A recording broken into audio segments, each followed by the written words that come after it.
Hello, everyone, and welcome back to the One Talk podcast. You're here with your host, Ryan. And today we're joined by James Rayner, who is a mindset mentor, content creator, and he helps people who experience anxiety and have a negative mindset and gain control and reinvent their life. And Jimmy's someone I've been following on the social media space for probably a few years now, 2 to 3 years, I reckon. And it's cool seeing his journey, where he's come from to where he is now, and the work that he does. So I'd like to welcome Jimmy. How are you, G'day. brother? Yeah, good, man. I'm happy to be here. And as I said just before, it's my second ever potty. So, yeah, it's good to not have to prep too much from the other end. So yeah, it's cool. It's a cool experience that this mental health Instagram socials sort of world has gotten us together. So that's pretty cool. But yeah, I'm excited to see what you have for me, what you want to talk about. Yeah, definitely, man. And just going off the back of what you just said there, it just shows the power of the things that we have in our life if we utilize them for the correct purposes. Like, because people can say negative stuff about social media, but there's so much positive stuff that come out of it as long as you direct the right intention into it. And from that is where we are now. Yeah, exactly. Yeah, and like I've even found with the page, like I sort of go through ebbs and flows with it, and in terms of how much I use it and how much I post, and I purely just do that based off what I wanted it to be at the start, and that was like a bit of a hobby and an escape and something I do for free and with no expectations. So it's interesting to even from my end and our end to try and Mm. manage that as well with an added commitment in the social world. Yeah, definitely, brother. And going on to that too, I'd love to hear why you started this journey on adding value to people's lives and creating content and getting into the work and mindset and mental health. Like, what was the first thought you had, and what was the purpose behind it into starting this journey? Um, it was probably for selfish reasons, really. Mm.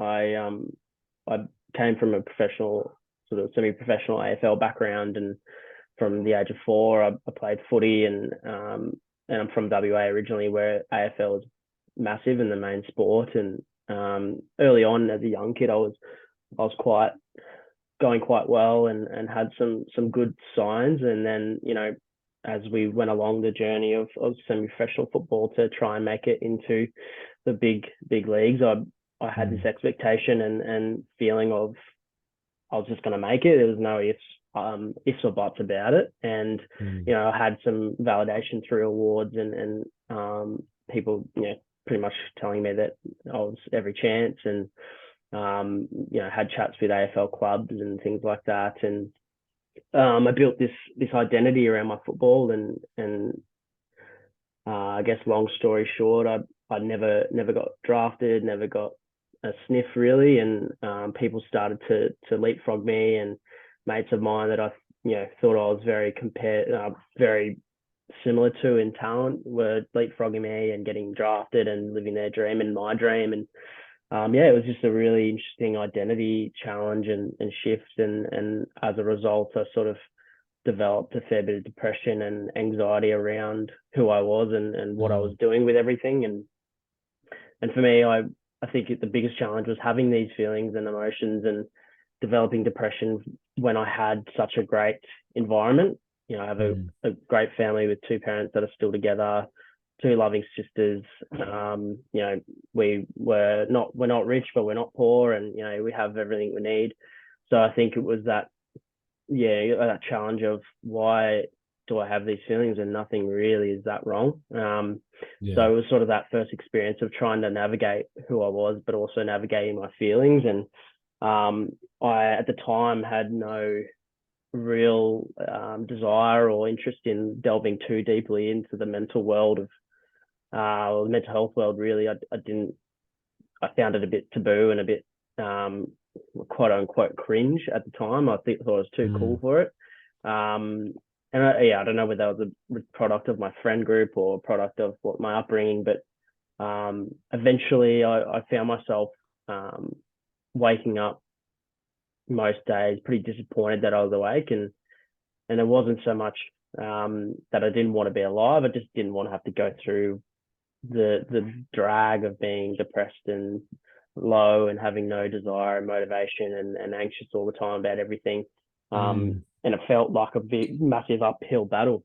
Yeah, and then eventually, I don't know what happened and why it happened, but I woke up one day and I decided that I was either going to continue like this and not feel, you know, feel great forever again, or I make a decision. And luckily, I was in the fortunate position of having a great family that I could say that, hey, can we have a family dinner? And then I just sort of downloaded to them all and let them know that I typically don't want to be awake most of the time. And for someone like myself, it was a bit of a shock for the family because my natural state is to be a bit of the, I guess, the jokester of the family, and trying to just be, people make fun of how, or not fun, but make jokes in the family around them. You did a Jimmy, like if I do something silly or whatever. And so it was an interesting time, and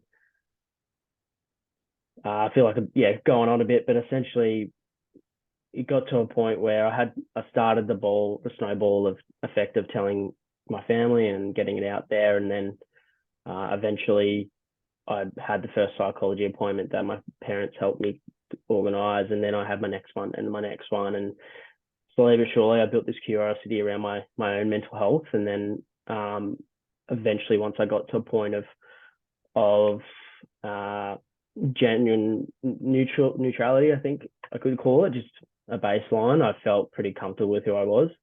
And then a sort of second episode of major anxiety happened in my first year or two of full-time work, coming out of, only ever worked casually. And, it was my, not, I had a full-time job for the first time, a girlfriend, and all this stuff happening, and I couldn't manage it, and ended up having, panic attacks every other day. And if not, I was worrying about having them every other day. So that's where the other side of my mental health curiosity went. And it's been about 7 years, and probably 5 years into it, I started ThinkMental. But ThinkMental was a way for me to itch my creativity on my creative side. I still find, creating videos and editing videos and doing this stuff pretty cool and interesting, but I also wanted to do it for a reason. And, 57,000 followers or 56,000 followers later, it was, it sort of just randomly become this thing and a part of my identity now. But it's, to sum it all up, for me, I'm not big on the spirituality side. In terms of, when I say big, I don't know much about it, and it doesn't resonate with me as much as, say, others do. But for me, my way and my process of navigating mental health is just by simplifying it. And initially that was the tagline, starting conversations and simplifying mental health. And that's all I want to do is, give people that aren't into, say, the deeper stuff, and a chance to just learn the foundations, and then figure out which way they want to go in the mindset field. Because I'm pretty happy with the way I manage stuff. And again, I'm not perfect either. So I'm still learning and have my weaknesses personally. So, but yeah, I have a really good foundation now. That's epic. Like, I'm very proud of you, brother. And I know that you're an inspiration to a lot of other people too, through your story and the work that you do. And I want to track back a bit into your story when you said around the AFL time, you felt like people were leapfrogging you. Then you started to feel maybe that's when the mental illness maybe started kicking in and started spiraling down. What was the age when I first started the feeling of, say, disappointment to the point where you started feeling fully depressed and you didn't want to wake up? What was the time period of that? I'd say probably 17 to 21, I'd say was the peak period there. And that was like most, I guess, especially males, females as well, where it's that period of just, intense learning about everything and intense experience. Might be the first time you're having a girlfriend or a boyfriend, might be the first time you're having a full-time job. It might be the first time you're, figuring out other things about life. And it was this massive period I consider pretty mashed into one, really. And it led to sort of a loss of interest in footy too, because I sort of felt if I wasn't going to be in the big time, there was no point doing it at all. Yeah. And I'm back playing now, and being through loss of interest and back to interest, and so on. So yeah, it was an interesting time around that sort of 17 to 21-year-old period. Yeah. And what was it also like being able to open up to your parents about what you're experiencing as well? Was you anxious as well? Because obviously the things you were going through, I'm assuming that anxiety was a part of the depression you're feeling. Was that another thing on your mind that created more anxiousness, being able to open up to your family, or did you know they were going to be open to have the conversation? I reckon I knew they were going to be open and happy to talk about it. Mm, I think there's an element of coming from a semi-professional background. You want to be able to do it yourself, and there's a lot of mm, self-sufficiency required in football, or elite sport in general, because you might play in a team sport, but outside of the training days, what are you doing to be your best? And I think at the time I was pretty keen on footy, so I was quite highly strung about that stuff. mm. And I think I had this mentality of, I just want to do it myself kind of attitude, which I guess a lot of people have at the time. But no, I never doubted that my parents would react well. They are the product of them, and Mm. they are one of the prime examples of doing anything for your children, which I'm sure a lot of parents are. So, Yeah, for sure. but I think it was probably an acceptance thing, really, of, Mm. a lot of people have this fail to accept that it is what it is. You've got depression or you've got anxiety, and I think that's half the battle, is just accepting it and then tackling it after you accept it, rather than the wrong way around. Yeah, yeah, definitely. I agree as well, especially when I like myself in my past, when I was going through depression, anxiety, and whatnot. Like I was always labeled as a depressed person, and I always found it harder to be able to beat the depression when I always told myself I was depressed. Did you feel the same thing with yourself as well? Yeah, I think I identified it with it. I almost get used as an excuse, really, Mm, and I made it something that I could protect myself behind, with the fact that I almost said, whatever didn't happen or whatever I didn't achieve or whatever things went against me, it was because I was depressed or because of my anxiety was stopping me. And mm, yeah, it was this thing that became my new identity, and luckily I've twisted it to become a positive identity now. But yeah, at the time it was something that I identified with too strongly, and at times lent on it for sympathy, where I probably should have just been stronger internally and focused on how I could fix it rather than just lean into it, kind of thing. mm. And all the things that you did to help fix it and remove those labels so you can truly step into the recovery journey. I think it was I think it was doing it my way. I Mm, think we can fall into the trap of, especially now with social media and funnily enough, it's sort of a contradiction in our stuff, but there's so many people talking about it, which is great. But that means there's also a lot of opinions and a lot of challenging concepts and mm, contradicting concepts. I think it was me consuming information, but then making the adjustment and making decisions and making choices on what strategies I can use that feel right to me, rather than, there's an element of just having a crack with it all, but I think it was still catering to what I felt like the right way. And I'm big on analogies and metaphors, and that's the approach I sort of go with. And stupid stuff that works for me, like for instance the no beep rule for me. So mm. when I'm driving my car, and my mates joke about it, but it's actually like they still appreciate it, is I have the no beep rule. So Yeah, I don't beep anyone in my car unless I need to beep them to tell them not to crash into me. So, yeah. um, for instance, a great example is there might be a guy or girl driving and they're going really slow around a corner. You might be having a bad day, you're feeling shocking, and you just want to get home, and this person is taking that long to turn that corner. Mm, Your instinct is to go whack on the horn, you fucking asshole, like, you idiots, like, just hurry up. mm, But for me, I've built over time this habit of saying, I go to pull it and I just go, no, no beep rule in my head. And because for me, it's an empathy one, it's two things. It's an empathy thing. So I consider myself at my worst. Sometimes I'd be having a panic attack in my car and not thinking straight, and probably didn't turn use my indicator when I turned, or went the wrong way, or cut someone off. So there's an element of, I don't know what's going on. I could be the result of someone going home and doing some terrible stuff because of one beep. Yeah. But also it's a reminder, and almost a bit of a relation to my own life, is slow down and don't react straight away. Try and think about how you can process this information, whatever it might be, and don't react straight away. Okay, don't beep straight away. And if I reflect on my worst moments in terms of just me as a human being, with my girlfriend, with my family, with my friends, typically it's when I beep or react quite quickly, instead of actually just sitting with it, whatever I'm in or involved with, and reacting a bit slower and not beeping straight away.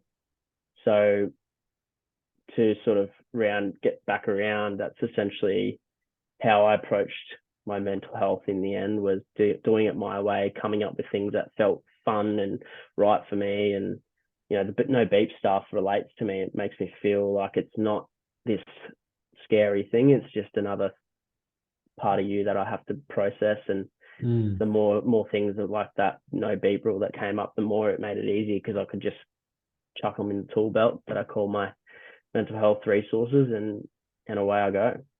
That no beep rule is such a cool lesson for people to listen to, because like that's something I've been practicing for a couple of years as well, is to not be reactive, especially in the car and things like that. Because at the end of the day, it's like you don't know what other people are going through, but at the same time, it's like how you do one thing is how you do everything.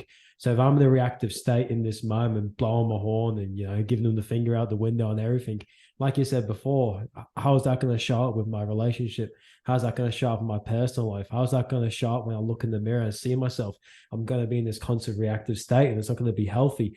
So it's just implementing like little habits like that, which will then create like a bigger concept for your whole life. Yeah, exactly. And I've been reading a lot about projection and self-sabotage as a result of that projection. And there's a fun thing that I've been learning, and obviously I've only just sort of read about it, so I don't know a lot, but the idea of projection identification, which from what I know is essentially having an emotion from one thing, and to get rid of that emotion, you put it back on someone else and give them the emotion by something that you do. So you might feel anger in the car from this person driving like a maniac, and instead of holding on to it and processing it yourself, you just want to get rid of it. So you go to your partner or your friends and then do something to make them angry instead, and then they have to hold on to it and hold on to the anger. And I think that concept is interesting in itself. And for me right now, it's about anxiety and insecurity. I put that insecurity back on other people sometimes, and it's a really interesting concept of projecting to self, and then ultimately self-sabotaging stuff, which is another concept in itself. Yeah, definitely. Yeah, 100%, brother. And that's the thing too, because energy can't be destroyed. It can only be transferred, and it gets transferred from one person to another, or one thing to another. So like when you feel those build-ups of anxiety or anger, how do you convert that or transfer that so you make sure you get a healthy or a positive outcome? Slow down, really. I think I was Yeah, watching nice. some of your videos and stuff where you're going out in the streets now, which is cool and brave as well in itself. Um, is slowing down. Like I've got on my phone now, and this relates to my work and my life, is literally just, no, you can't see it, but it says slow down, focus. Because for me, my habits are moving quickly to avoid getting stuck. But Yeah. sometimes, moving quickly means I miss a lot, or I might react too quickly, or I'm not as present or enjoying what's happening around me. And for me, when I did more research I did around anxiety, because for me that's my strength, is if something's wrong with me, I'm okay with being wrong. But I'm not okay with not learning how to be right, or better at least. And that's the one thing I learned at the start, was the stuff that seems cliche is cliche for a reason, and it works. Yeah. breathing and just slowing down in general. It doesn't have to be just breath, but breath is a trigger for slowing down. Mm. Yeah, that's something that is so underrated, but so simple but so underrated, is just Mm. stopping for a second and Yeah. just sitting there and being calm, trying to just acknowledge what's happening. Yeah, definitely. I agree too. Because I literally had this conversation last night with someone that I know, and he said to me in the middle of the night, I'm waking up and having anxiety attacks. I don't know why. And I was like, right, what does your day look like on a day-to-day basis? He goes, I don't stop. Well, that's your problem. You haven't found the moment to stop and just be, whether it's 30 seconds, whether it's 20 Yeah. minutes, anywhere in between. Just becoming present and slowing down every now and then. And doing that on a daily basis will then bring that peace in your mind, which will Mm. help, convert an energy and not being in that reactive state. So I 100% agree with that. That's a good message too. Yeah, and I think I meditate fairly regularly, or try to anyway, and no one's perfect. I've had periods of months where I sometimes don't meditate and I come back to it, but I found even 5 minutes a day has just, out of nowhere, you won't feel it straight away, but out of nowhere you just realize that you're kind of floating through everything and not, Mm. it might go, oh, that's upsetting, but you say it in a way that you go, I kind of just flowed through that word of, I feel that was upsetting, kind of thing. You kind of went, oh, Yeah. that's upsetting, and kept going. It was just Yeah. like this weird thing. And, I know I'm at my best when I'm acting like that, is acknowledging it and going, oh, that sucks. But I'm saying it in passing, as opposed to sitting with it and going, that sucks, that sucks, that sucks. And, Mm. that's obviously what meditation is. But yeah, I think learning to sit with yourself has been a massive thing for me. And when I'm at my best, I'm okay to just sit here and process Mm. everything. Was that something you had to train yourself to do, to be able to sit by yourself and be by yourself and be present? And if you Yeah. did, like, how did you train yourself to do that? Um, Time. Like, I think, Mm. you know, I'm an extrovert by nature, but I think I realized that I have the benefit of picking and choosing when I want to be, Mm. and how I learned how to be on my own was just by just it. I feel like it sounds really simple and a bit like, oh, that's not really helpful, but at the end of the day, it's this perseverance aspect. And, I've said it a few times on the podcast and a few times on my page that my favorite quote is, perseverance knows no failure. Mm. You know, you if you just keep persevering, persisting, and doing something long enough, eventually you get to the point where you forget that it was a big struggle of yours, you forget that it was even an issue at all. When I had that moment a while ago where I was uh, when I was in the city, when I was in a peak period of anxiety and panic attacks, to the point of having to leave my desk and go to the office or the building showers and take all my clothes off because I was freaking out. Mm. Um, I was based in the city, and ever since then, I left the city and I worked from home a lot, and then eventually, and the place I was working at, the next place I was working at, was nowhere near the city. It was in Strathpine, Mm. and my job that I'm in now was post all of my development that I've been doing for the last 7 years, and that job is in the city again. And I remember my first interview there, I was like, these feelings were coming back. I guess the relation I had with the city and the association I had with it was coming back. And Mm. but essentially 6 to 8 months in now to this new job, I was sitting here just and remembering how bad I really was walking around the city. I couldn't go to client meetings. I couldn't do anything because I would just be freaking out all the Mm. time, worrying about having a panic attack. And like I sort of said at the start, um, it you will do stuff enough that eventually you forget that it was even a challenge to begin with. But you've got to just Mm. have a crack and keep trying until one day it just clicks. and Yeah. and you don't and I think that's where it is. You got to have faith, right? You just got to Mm. believe that eventually it'll work, and if one thing doesn't work, try another. Like I said, my way is different to your way, and Mm. but it doesn't mean that we're both not happy. Yeah, And exactly. so it's a testament to the fact that there's so many options out there, Mm, But yeah, in terms of like learning how to be on my own, I just learnt. I just developed it by working on it. And I think time as well, like I said, age.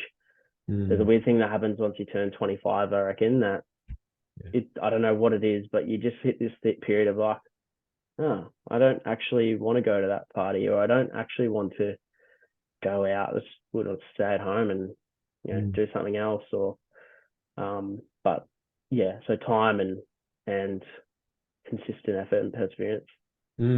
Like I want to touch on that stuff earlier, but when you said that 25 thing, I just want to touch on that quickly too, because it's funny. Because I just turned 25 in September last year. Mm. And Oh like wow. that literally happened to me too. Like I was always, I wouldn't say I was a yes man, but I was always just out and doing things and getting around. And then when like literally probably at the end of last year, I started to realize that I'm not respecting myself by always saying yes.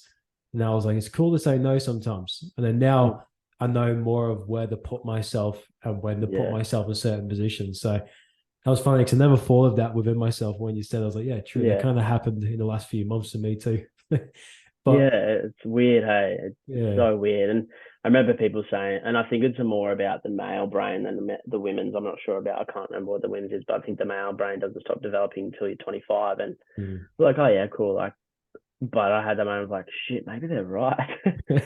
Like, but Yeah, yeah, science makes sense. science does make sense. It's so weird. Yeah. But like you said, like it's funny thing about the mind because when you're in an anxious or depressed state, I feel like it's never going to end. But then you give it patience, you give it faith, and then over time, you see it becomes a thing where it never felt like you struggled with it at all. Yeah. Yeah. Yeah, exactly. And that's the thing, right? Like it just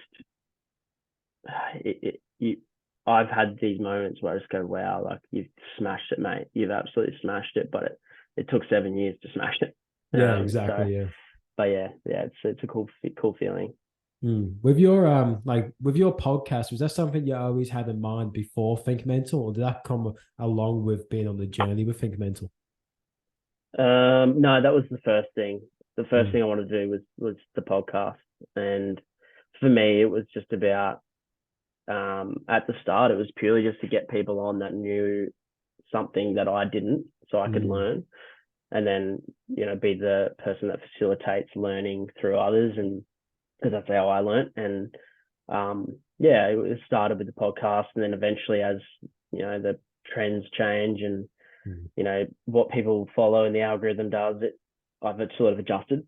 But also, it's confidence. Like I've built this confidence that I don't actually care what people think anymore.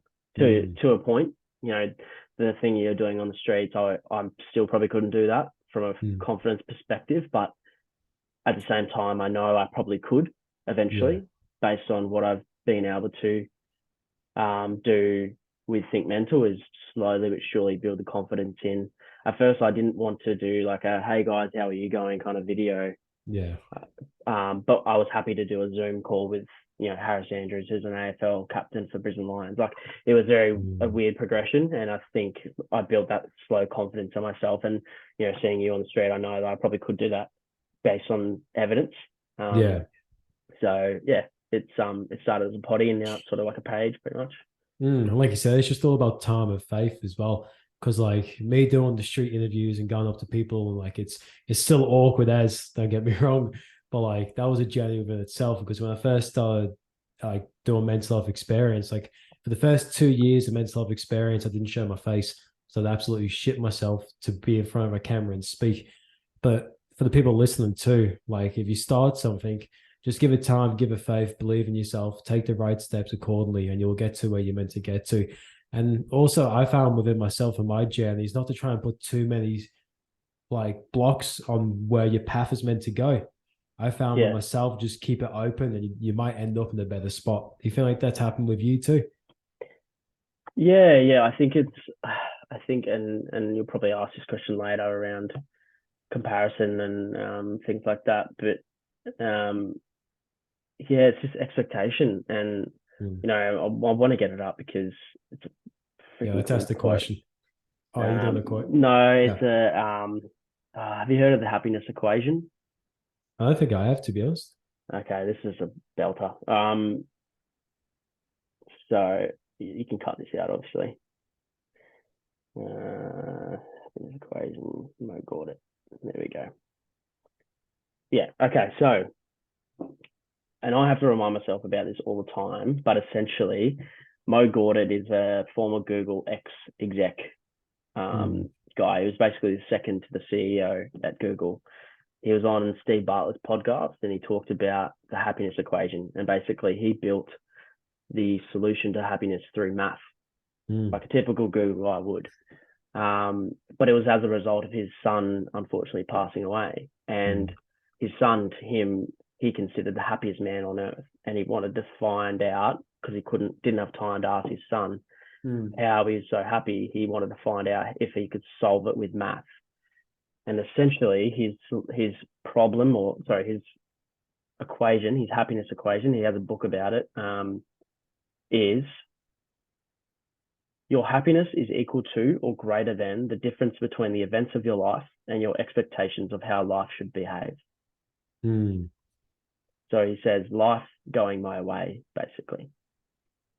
So typically my expectations sometimes can be the result of either me being happy or not. And yeah, it's even funny around, I was reading in a book today around gratitude, and people say gratitude's great for you, and yes, it is in a sense, but the nostalgia wears off sometimes, or the effect wears off, because if you do it so often, your body or your brain sometimes can adjust to it and not really want that anymore and search something bigger.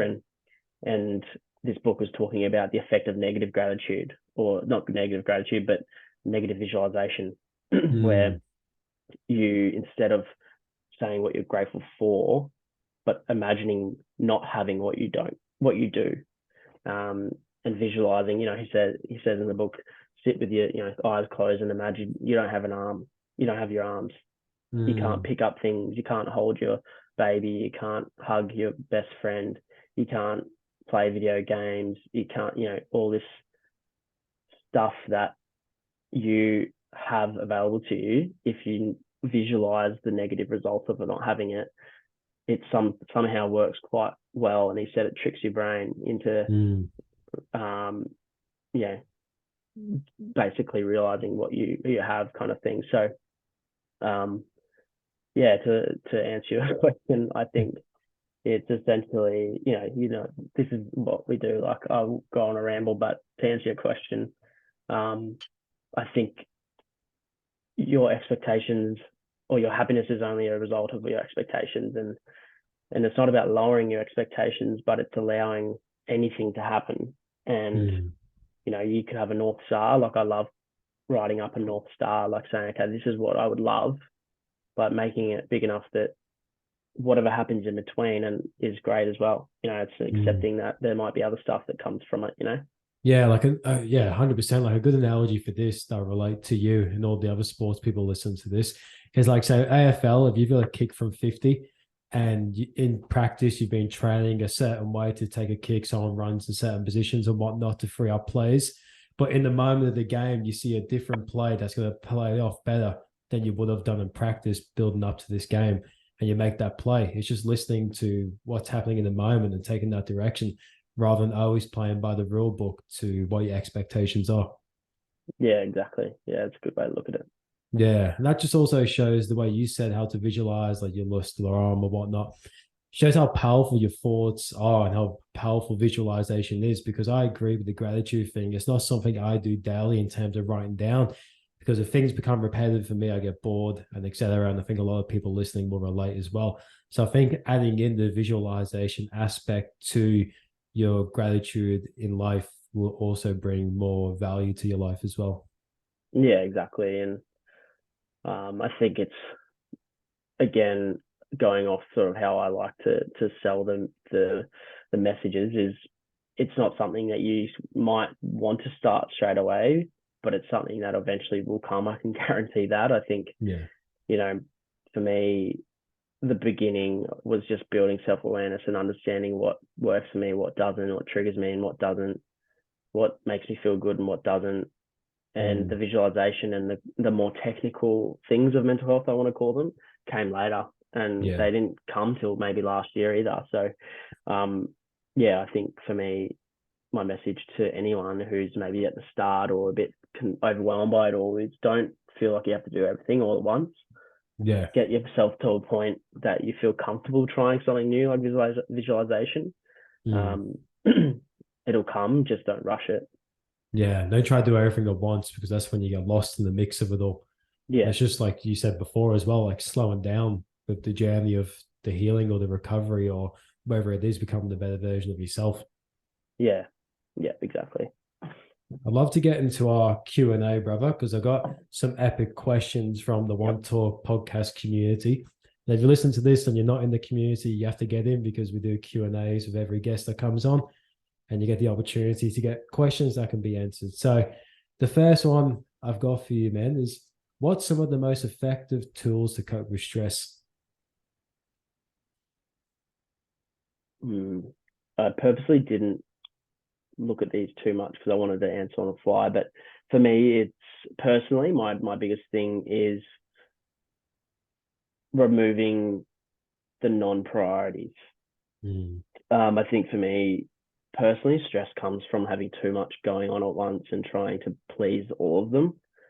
And when I feel really good and not stressed is when I can see everything I need to do and narrow it down. Mm. And I feel in a world of speed where everyone's doing everything all at once, stress can come from feeling like you need to be doing everything all at once. And for me, it's being okay with saying no and saying I can't do this right now, or saying that I need more time, because at the end of the day, I know myself well enough. I won't be useful to anyone if I've got too much going on. Mm. And the other thing, yeah, that's one thing. The second would be what I said before around slowing down and being okay to give yourself a day to just remove everything from your diary or removing everything from your attention. And an add on to that would be knowing what fills your cup up and what doesn't. Mm. And being okay with like weird and quirky stuff being the things that fill your cup up. Like Yeah, definitely. don't let anyone say that going and go-karting around something is not good for your stress. If it's good for you, like it's good for you, whatever. Mm. And you know, be okay with that. Accept it. Don't let anyone tell you that it's not something you should be doing for your stress. Um, a prime example for me is playing like Call of Duty. I know it's a stressful game because I'm shit, but but what it is good for is I get to connect with my mates who live in Cairns and other Mm. places, and the amount of dribble we talk on there is ridiculous, but it's funny and it's cool and like fun and something I look forward to. Mm. And if you filmed us, you'd be like, this is cringe as. But for us, it's a nice relief to just be myself and do whatever I like want to do and talk absolute dribble, like I said. That's epic, brother. I love that you said gaming because that's like literally after this podcast, I'm jumping on the Xbox with my mates. Because I'm the same. Like I love just being able to, excuse my language, but I love just to chat shit with the boys and play Mm, box. And I know in the whole mental health space, it can kind of be looked as a negative gaming, but I see it as a massive positive. It's social, it's a stress relief. Even though I'm a bit shit as well, but it's fun as well. Like, 'cause you just laugh at yourself while you're playing. So it's just mm, finding what works for you, isn't it? yeah, And just going down that road. yeah, and that prompts me to say that, like I said before, there's that much information out there. You could probably scroll on TikTok for about 2 hours, and I guarantee you there'll probably be something that comes up to say the scientific reason why video gaming is not great for you. Here's 5 reasons why you should never play video games ever again. And yeah, fair if that's the thing, but if that's something you want to take and absorb and say, yep, I'm never playing video games again, and it works, great. Mm. But I don't really want to listen to it because I feel good about it, and I know I'm not playing from 8 p.m. till 4 a.m. every day. I'm playing maybe once every week for like an hour and a half max. Like Yeah, it's a very different concept that I think, yeah, but I agree with you. definitely. Yeah, because like anything can be abused in life. Like even let's say an example, meditation. You can abuse meditation too much. It can take you down a path that's going to direct you away from your life. Yeah. because you're just going to become too zonked out or too out of space that you're not focusing on the realities of life as well. So, well, yeah, just but if you're listening to this, just find something that works for you. If it works, it works as long as it is within the, as in the, to an extent. Yeah. My next question, man, that I got asked is, how do you continue to learn and grow? Um, yeah, be okay with mistakes, like being content with not being perfect. Um, Mm. but for me, it's the first part of that question is learn. Um, for me, I only got better in terms of I improved my depression and anxiety by learning and Mm. reading and absorbing everything I could. And for me, the people that I get not annoyed at, but I lose a lot of empathy for are the ones that say, "Hey, I'm depressed, I'm anxious, and I'm this and that," and I say, "I'm here for you. Like I'll chat with you all day." But then next week they're out doing lines of coke or drinking Mm. heaps of alcohol, not sleeping well, eating shit. And again, I'm I was out last weekend and got pretty drunk with the boys, and I'm not this mental health lord at all, Mm. but I'm not here complaining that I'm unhappy. I will feel hungover and go, I'm hungover, not I'm depressed. Why am I depressed? It's acknowledging that there's a difference. And Yeah.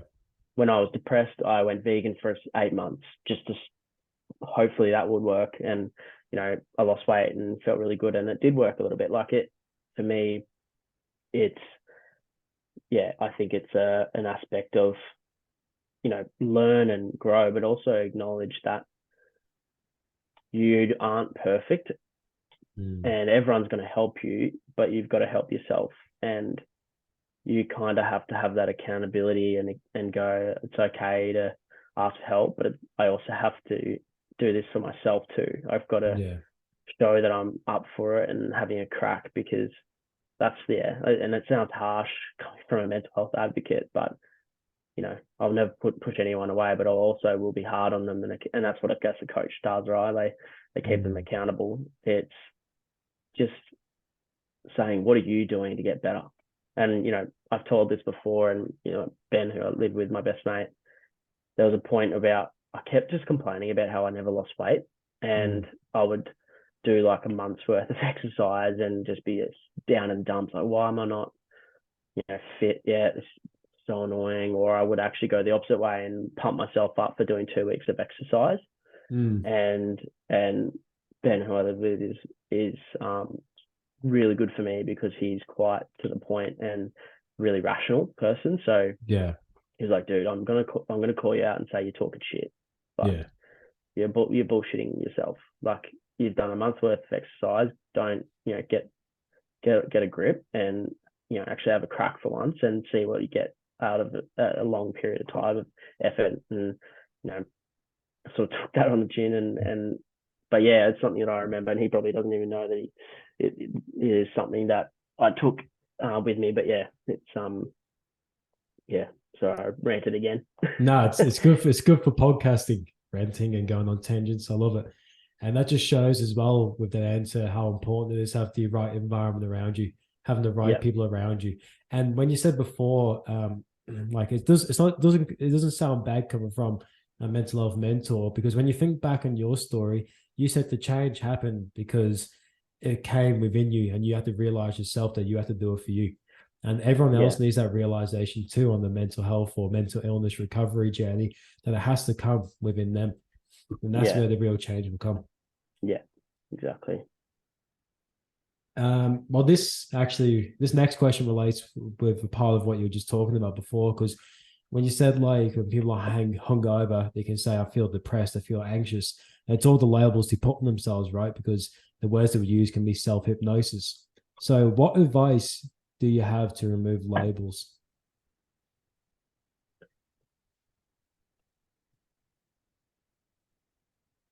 I probably will reference something you said actually on I was looking at you would have seen a few likes come through, but I was just looking on your page to make sure I remembered everything that you've posted before. But it was a comment where you said where your focus goes, your energy flows. Is that the Yeah, right? where your focus goes, your energy flows. Yeah. And I don't know. I don't think it's about not labeling yourself, but it's about labeling yourself the right way, maybe.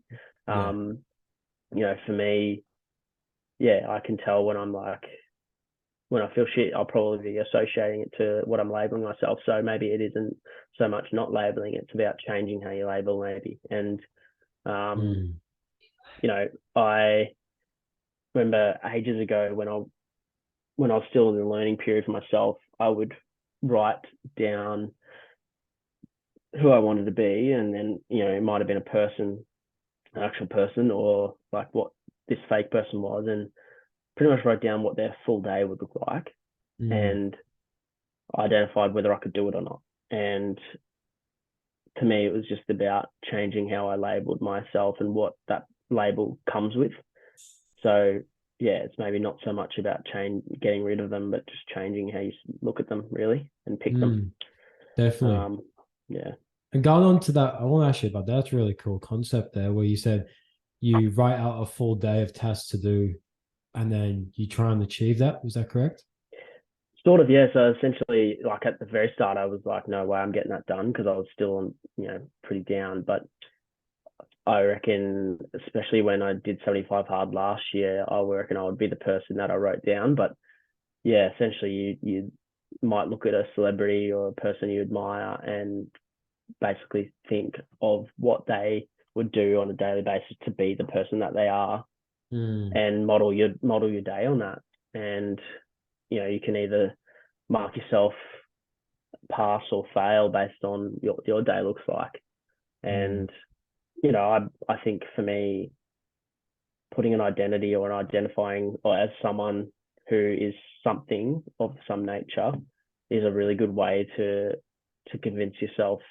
They talk about manifestation and all that kind of stuff, but I think um, when I feel really good, it's when I identify as someone that's really good.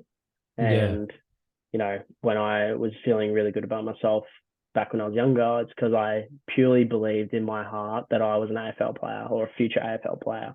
And Mm. no, like there was, I haven't been confident in a lot of things since footy, but one thing I was confident in back then was that I was playing AFL and I was a bloody good footballer. And I Mm. think that was why it was such a big hit when I didn't make it, because it was like, oh, what I believed and what I really believed in my heart is not true, and that was the biggest challenge. Mm. And that also shows the power of visualization too. Like you said, you'll visualize yourself as that identity, as that person.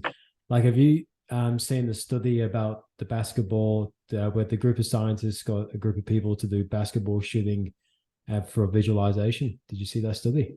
No. I'll explain. I'll tell you the story because I don't think the listeners have heard it either. So there's a study done by a group of scientists, and they got 30 people into this study, and they split them up into three groups of 10. So 10, 10, 10. And for 30 days, they got them to do separate tasks, all to do with basketball shooting from the free throw line. So the first group of 10 people, they told them don't do any physical practice, don't do any visualization practice. Come back in 30 days and see how much improvement you had. The second group of 10, they said do physical practice only from the free throw line every day for 30 days. Come back in 30 days and see how much is improved. The third group did visualization practice only. So for 20 minutes for every day for 30 days, they have to visualize themselves shooting from the free throw line. And they said to them, come back in 30 days and see how well you did. The people who did no physical or visualization did shit. The people that did the physical practice only for 30 days got 27% improvement.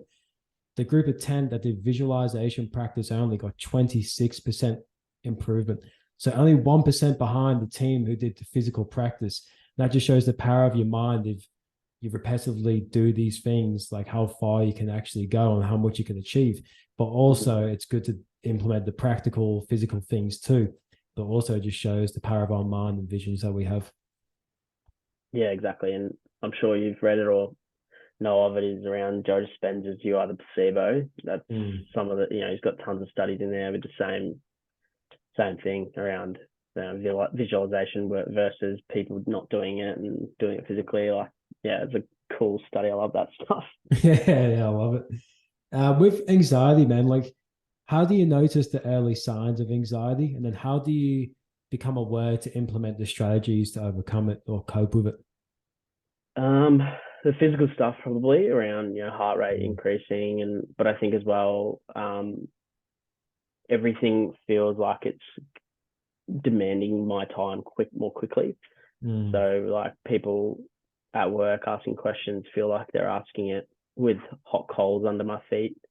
mm, Um, you know, my interpretation of information is a lot slower. My mouth gets dry. I feel like for me, it was just all physical, like understanding, what triggers are, and you know, um, but yeah, I think from a mental perspective, it was like everything would be, flooding the brain, and I couldn't, I'd get overwhelmed and either snap at someone and go, oh, shit, okay, I need to like reset myself, or mm. take a break or something. But say if I'm having a bit of an anxious moment, and I used to get really anxious on the bus, and because it was Yeah. hot, a lot of people, and I just eventually identified some strategies. One I love is called the color strategy, where essentially I'll pick a color in the room or in the bus or whatever that I feel like I could find around the room, and I spend a minute just locating it with my eyes only, like not moving my head. Mm, And you know, Andrew Huberman, yeah.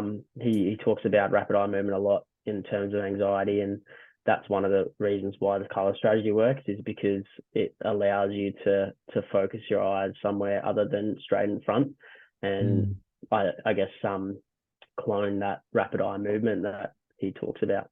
That's powerful. Even myself, I'll try that actually, because I haven't heard of that. Even the listeners here too. Like, if you feel moments of anxiousness, implement what Jimmy just talked about there, and let us know how you go with it, because that's a really cool strategy. I'm keen to Yeah, try it out.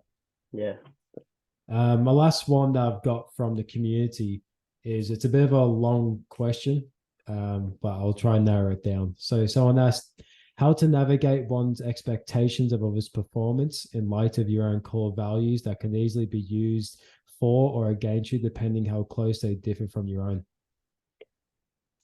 yeah. I did like this question,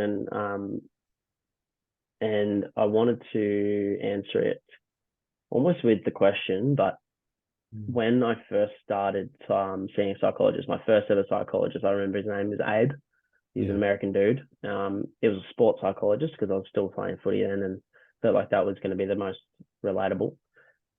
He he used the concept. He said around this whole concept of people and the expectations we have of them, but also the expectations we have of ourselves based on them. He said, whenever you feel this feeling of comparison or feeling of, uh, I guess, expectation of others, it's remembering the concept unfair social comparisons. Mm. So when in a footy sense, I'll give it a footy sense. I'm quite short. I'm 170 centimeters. One of my strengths is my kicking, and another Mm. strength used to be my speed, or maybe still is.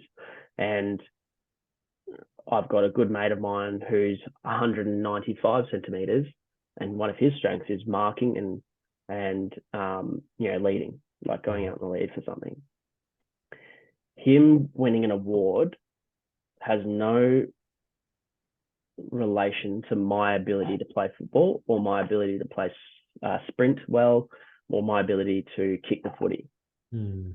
His ability and his achievements have nothing to do with me, and his values and decision making has nothing to do with me either. And how I conceptualize all of that is called an unfair social comparison. In basically, it means he has had a different life with a different upbringing, with different parents, with different genetics, with different experiences, different schools, different friends, different heartbreaks, different learnings, different everything. It is not possible for me to live the same life as him. And if we did, then maybe I would say, well, that's bullshit. Why did he win Yeah. that over me? But in terms of both comparison, but also someone not acting the way you want them to, it's an unfair social comparison on them. It's Mm. unfair to them to expect them to be how you want them to be because they haven't lived the way you've lived and they haven't experienced the same things as you. And the same goes vice versa. I'm learning that even now with, having a girlfriend or having mates is I can't expect them to behave exactly how I want them to behave. And I can't get upset when they don't, because realistically it's an unfair social comparison. Mm. And that only comes with self-awareness, and I'm still learning for sure. And I think that's the answer to the question is just recognize that it's an unfair social comparison to expect someone to act a certain way or be less than you because of what you expect. Mm. Is there anything you do like in the moments where you have those expectations to snap you out of that mindset, or is it just more of a conversation you have with yourself? Conversation I have with myself, I think I'm starting more and more now. I use Notion a lot, which is that productivity app. But when I'm really good and feeling really good about myself, or feeling very present with everything, I'll ask myself questions. It's almost like cognitive behavioral therapy, where Mm. I might say, what am I feeling right now, and I'll write it, or what am I experiencing right now, and I'll write it. What am I thinking right now, and I'll write it, and then I might ask myself, is it reality or is it not? Or one I love asking at the moment, asking myself at the moment is it an autobiography or is it fiction book? Mm. And because I think a lot of the time I fall into the trap of making up stories of what is happening and going with it and just Mm. believing that's what's happening, and I react to that story rather than reacting to whatever is actually happening or what hasn't happened. And it's been helping a lot. And that's only recently I've sort of thought about that way of rationalizing it is, is it autobiography or is it a fiction book? And Mm. um, usually it's a fiction book until, you actually experience whatever happens. I like that a lot. Is it an autobiography or a fiction book? That's a really cool question to ask yourself in moments. Yeah. So I told you, these, man, I'm full of yeah, metaphors. I love them. I love metaphors, analogies, all of it. It's a great way to explain things. It brings like everything into a simple, summarized way, and it makes it easy digestible. It's Yeah. great. These last three questions are from me. So I'd like to know if you could study with any expert in the world, who is it, and what would you study? Andrew Huberman, Mm. for sure.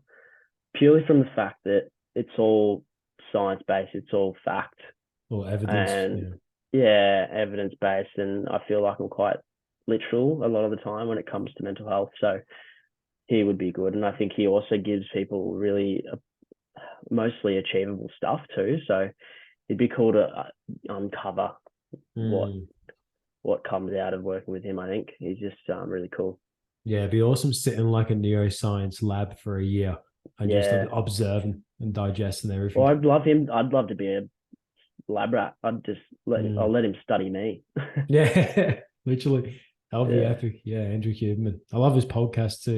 His podcast is one of those podcasts that I like inspire, not to be, but I get a lot of things from that I can implement into my own. Like it's very cool seeing how he does the evidence-based episodes and things like that. So yeah, he's great. Yeah, he's cool. Dinner with four people, past or present. Who are you having dinner with?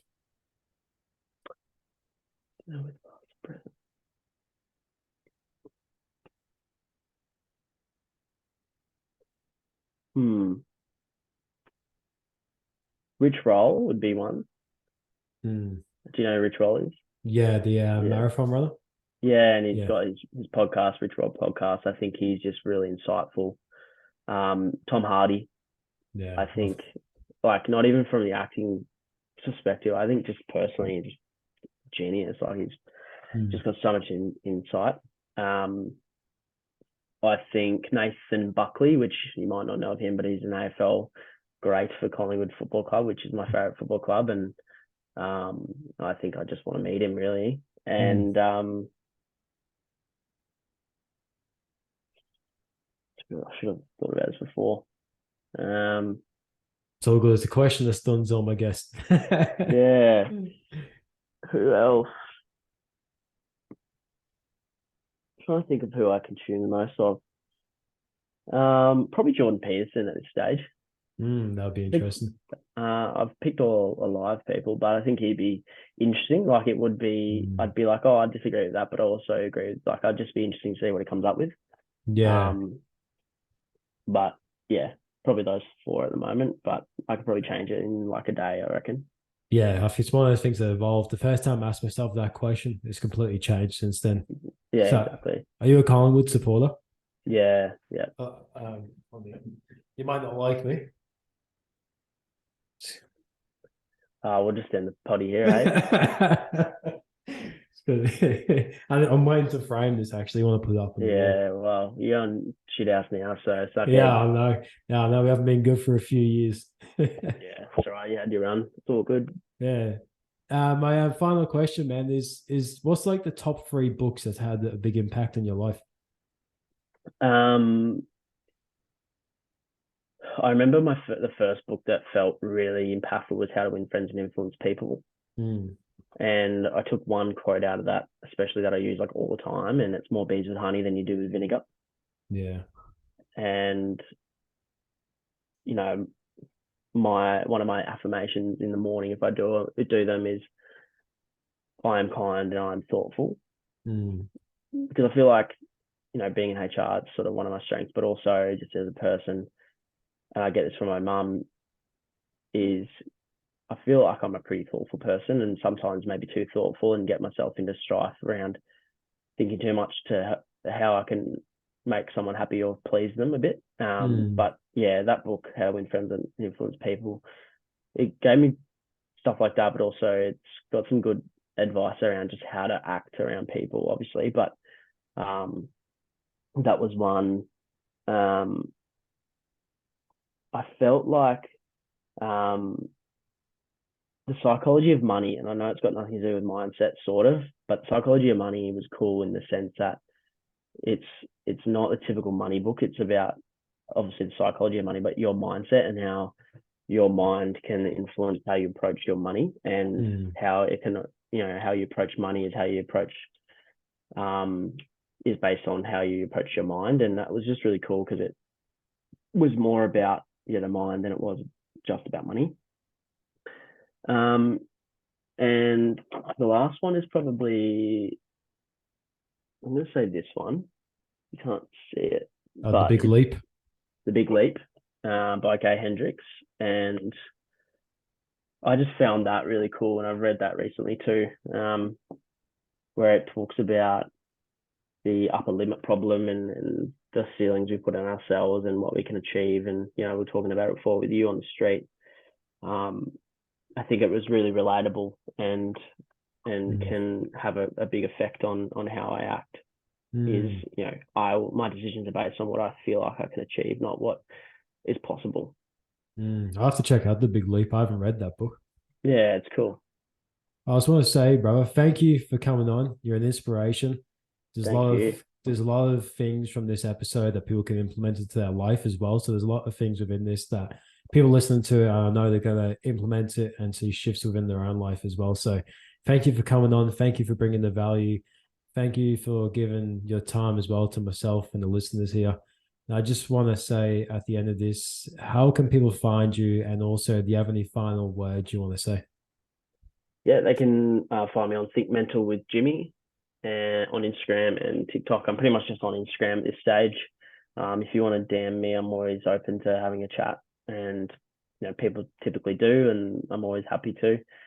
Um, but I think final words would just be, start with self awareness, Mm, start learning about yourself, start understanding what your thing is, because at the end of the day, if you don't know what you like, and those things will change, like over time, what I liked 5 years ago is not what I like now.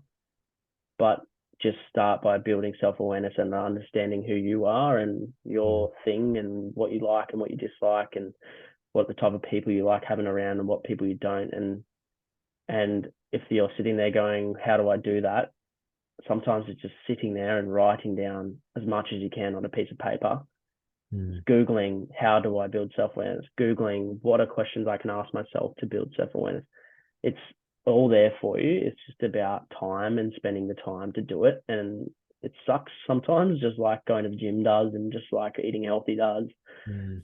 just like having a difficult conversation with your girlfriend or boyfriend does. Like life isn't easy, but once you realize that, it's when you really start humming, because you just accept it and start building the foundation that becomes a beautiful, strong house. 100%. And that relates back to the start of this podcast when you used the word curiosity. When your mental health journey began, it all became from being curious about how you felt and wanting to learn more and how you can overcome it. So that's a great way to finish it, brother. And thank you for coming on.